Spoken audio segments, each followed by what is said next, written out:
leads us to Derek Carr's future. He's made his decision just when there was a slight lean toward the Jets. And now we wonder in hindsight, was that a way to just kind of knock the Saints that last bit or two that was needed to get the deal done?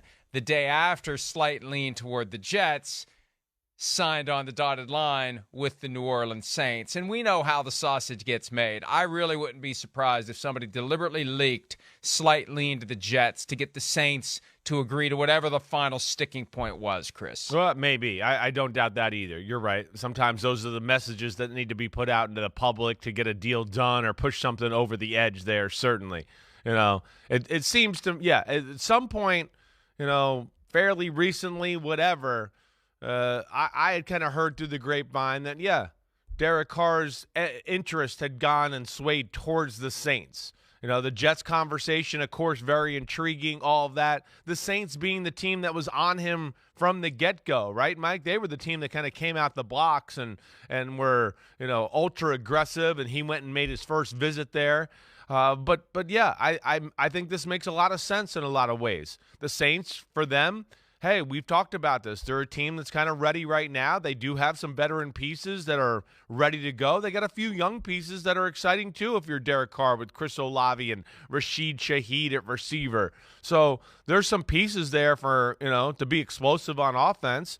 But I think ultimately, Mike, it's a place where, hey, know the head coach, kind of comfortable with that. And the offense is similar to what he had with John Gruden. So there's not going to be a huge learning curve there.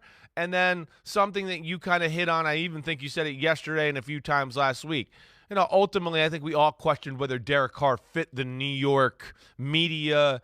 The whole mantra up here, was he going to be able to handle, some of the criticism and the craziness of the Northeast and the big media markets? I think that was fair to question, and he found a place that he was a lot more comfortable in. Oh yeah, I mean, just that image we showed at the beginning, that ends up on the back page of the Daily News, "Suns out, guns out," or some snarky comment like that for Derek Carr. Maybe I should move to New York after all, now that I think about the similarities in style. But I'm also told, and if this had happened and been reported before I missed it, the Saints actually were the only team to make a trade offer to the Raiders for Carr. Now, Carr had the ultimate kibosh, and you may say, why did he not allow the Saints to trade for him when that's the place he signed? Well, because you still get a better deal on the open market than you get if a team is going to give the Raiders something and take your contract. And he does have more guarantees out of the gates. $60 million fully guaranteed. That's nearly $20 million more than what he had guaranteed by the Las Vegas Raiders over the next 2 years. So that's why you go to the market and you do your best possible deal. And I'm also told he was always more comfortable with the idea of going to the Saints, and that meshes with what we're talking about. Right. I give him bonus points for self-awareness. You're not going to make it in the New York media market. It's not going to work. Don't view it as a challenge. View it as a ball and chain. View it as a constant source of irritation. This is a guy who has a hair trigger when it comes to blocking people on Twitter, and he's talked about it. And he acts like it's no big deal. If somebody bugs him, he just blocks them. And, okay, fine, but there's going to be a lot of people who bug you if you are the quarterback of the New York Jets, and that's before you even play a game. Just wait until you lose a few games or have a couple of bad games, make a couple of bad throws. Then on the fan, that's all they're talking about, and the fans start booing you, and it ends up being a big mess. It's never going to be better than it is day one. And how great was it ever going to be day one for Derek Carr with the Jets? He's going to walk through the door as the perceived second choice to Aaron Rodgers.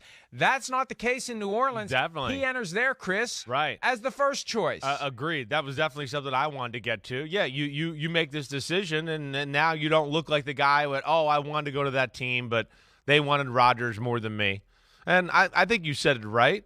I do. I give him credit, too. First off, he didn't grow up too far from that area of the country, so that makes sense, too, right? And then we talked about a lot of the common things that he would like there as far as the offense, Dennis Allen, right? There's history there as far as all of that's concerned, and he felt comfortable with them. So I do understand that. The Jets was a roll of the dice. Yeah, one, okay. You're going to sit there and wait and see where it goes as far as, Aaron Rodgers. Okay, wait, I want to be the quarterback of the Jets. Well, hold on. Wait, we didn't hear from Rodgers. You got to deal with all that, let alone all the stuff you're talking about. Media scrutiny. This is a very volatile conversation and overtakes sports media up here right now. The Jets quarterback situation. It is going to be a tough one to take on. It's going to take a special guy. I mean, yeah, the Jets fans, the Jets fan base, they feel like, hey, it's a team that's ready to win right now, right? But, hey, you got a new offensive coordinator in Nathaniel Hackett. They got rid of the old one, right? There's a backup quarterback that they drafted with the number 2 pick of the draft. That makes things confusing, let alone – from what it sounds like, the money market wasn't exactly what Derek Carr thought it might be out there for him in this free agent, little parade he went around. So I think there's a lot of reasons and a lot of things you can point to why the Saints make sense over the Jets, and certainly, maybe a little bit more of a safer pick than going to New York. Maybe less risk or maybe less reward too, though, when it's all said and done.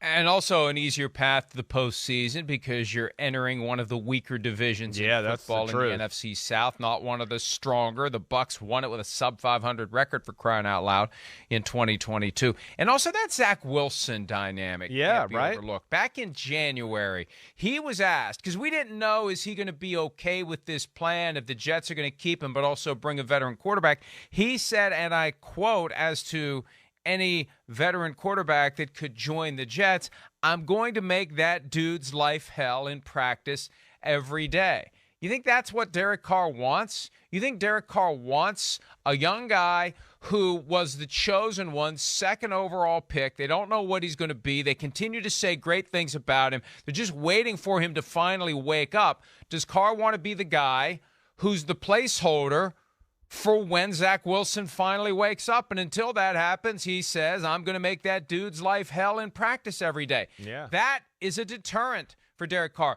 So between being perceived as the second choice to Aaron Rodgers and possibly being the eventual second place to Zach Wilson, why the hell do you want to do that? And then you throw in New York media market and all the questions they would ask and all the snark that's going to come your way and all the back pages and why do you block people on Twitter and why do you talk with a southern accent sometimes and sometimes you don't. That's not an issue in New Orleans. None of those things are issues in New Orleans. In New Orleans, he's going to be the best thing they've had since Drew Brees. That's right. And expectations are long low. enough since Drew Brees. Right. It's long enough since Drew Brees that he's not the guy following Drew Brees. That's right. I think you're saying it right there too. That's exactly where I wanted to go with the conversation. Yeah, the expectations are low there. The Saints, nobody's sitting here in the national media going, oh, they're ready for a run. We're kind of going like you said, hey, you got a chance in the sorry, horrible NFC South. You got a chance. That's the expectation. And, yes, they came from 2 years of below-average quarterback play. So you can come in and be like, here I am to save the day. I mean, that's what Derek Carr gets. New York, the expectations are higher right now. Even I'm not saying they should be, but we know there's young talent. You know, the roster is set up in a way where we all see the potential, and we saw what they did and the run they made at one point last year. But at the same time, yeah, Jets fans are looking at this right now. You know me, I go to the gym, it's full of Jets fans everywhere. It's the window's here. It's time. Our team's good. We're a playoff team. Like Robert Saleh said at the end of the year before, after that loss to Buffalo. We're a playoff caliber team. We view ourselves like that. Yeah, they are. So the quarterback is the thing that's going to be under the spotlight to your point, Mike, no doubt. And then you add in the Zach Wilson wrinkle. And like to your saying, it is dicey. I know nobody likes Zach Wilson up here as far as the Jets fan base goes, but we've seen the Jets fan base. They can turn in a hurry up here. Love Mike White, hate him, back to love him, back to hate him. So they can do that in a hurry to where, like you're saying, Derek Carr, second preseason game, throws 2 interceptions. Zach Wilson, first preseason game, second preseason game, starts to look good, right? And then he has the thing we talk about all the time. He has physical ability. So now you're out of practice and you're going, man, Zach Wilson's arm's better than Derek Carr's. And, whoa, Zach Wilson's faster than Derek Carr. Zach Wilson's played better in the preseason games than Derek Carr. Uh-oh. And you're right. That starts a kerfuffle throughout. So, I mean, I'm with you. I think it makes a lot of sense. And there's issues or things that would scare you as far as the Jets are concerned if you're Derek Carr. It's one of those things where it would have been nice if we'd have thought all this before, because it would have helped us come to the conclusion there's no way he's going to the Jets. Well, we did. But, yeah. Well, right, but not as clearly. It's right. like we have clarity now. Right. It all makes sense. Sometimes the decision needs to be made for all the reasons to fall into place and make sense, because he was flirting with the Jets, and the Jets were saying all the right things about him, like there's not much of a difference between him and Matthew Stafford, and I still am assuming Robert Saleh said that with a straight face. There is a difference between Stafford and Carr. Carr falls into that category of quarterbacks where, hey, he may not be a true franchise guy, but we got to have somebody. This is the Daniel Jones or Kirk Cousins conversation. You could throw Carr into it as well. Sure. Which of the three do you want? Which of the two don't you want? And you still have to have a quarterback, and the Saints have found out with Andy Dalton 6-8 over the last 2 years, Jameis Winston 6-4, Trevor Siemian 0-4, Taysom Hill 4-1 as a starter, and Ian Book 0-1. Yeah, you need somebody who's going to provide consistency at the position, and Hill will still be there, and, you know, they have to find a way to get the ball in his hands more often. That doesn't mean as a quarterback, but Carr's the guy. He's the first clear cut. He's the starter. Barring a disaster, he's the starter wire to wire for the Saints this year and next year. $60 million fully guaranteed over the next 2 years. He will be there for 2 years. We're going to talk about the contract structure in a little bit, but he will be there for 2 years. Whether he gets a third year depends on him. Fourth year, not happening under the current terms of the deal, I believe, unless they win a Super Bowl along the way. But he's got 2 years to be the guy. They've had 2 years without Drew Brees. Now they're going to have 2 years with Derek Carr, and we'll see if there's a third. Hi, it's Mike Florio. Thanks for watching PFT on YouTube. Hit subscribe for the latest news and analysis from Pro Football Talk.